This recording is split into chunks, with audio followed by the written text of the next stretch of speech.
Hi everyone, welcome back from Easter. I hope you had a good break. I've had my kids home on school holidays, which is why this month I want to talk about making the most of holidays at home, or the idea of staycationing. Staycationing doesn't just apply to families. Single people and couples might also want to plan holidays at home too. I have a friend who recently used her holidays to start getting fit. She said that she had a great week eating healthily and going to yoga every day. Sometimes holidaying at home is a great option. Obviously it can be a good way to save money, but it also can be a good opportunity to catch up with friends, work on a project, or just find time to relax.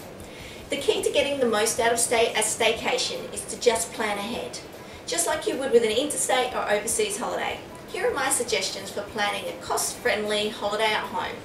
Rule number 1 is to set yourself a budget.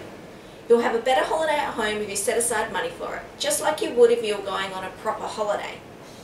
In the case of a staycation, you might need to budget for extra petrol, movie tickets or other activities, or eating out. Rule number 2 is to turn off your phone and set an out-of-office reply in your email. Just because you're at home doesn't mean you should be contactable. If you keep checking work calls and emails, then you'll end up feeling like you haven't had a break at all.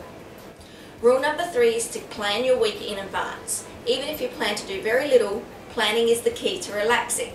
If you're using your holiday to do crafts or a home improvement project, you might also need to do some advanced preparation to get the most out of your time.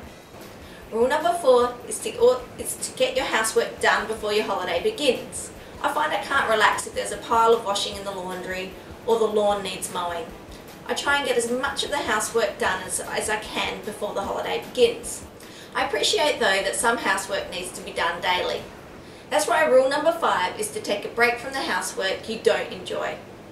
If you live with others, try sharing jobs like cooking and doing dishes. If you live alone, you might need to budget for a couple of extra takeaway dinners or prepare some meals in advance. The final rule is to get out of the house. There are lots of interesting places to explore locally, and it can be fun being a tourist in your own city. I recently took my kids to the West Beach Caravan Park. It was great fun. They swam in the pool, they bounced on the bouncy pillows, they had a great time. I hope those tips help.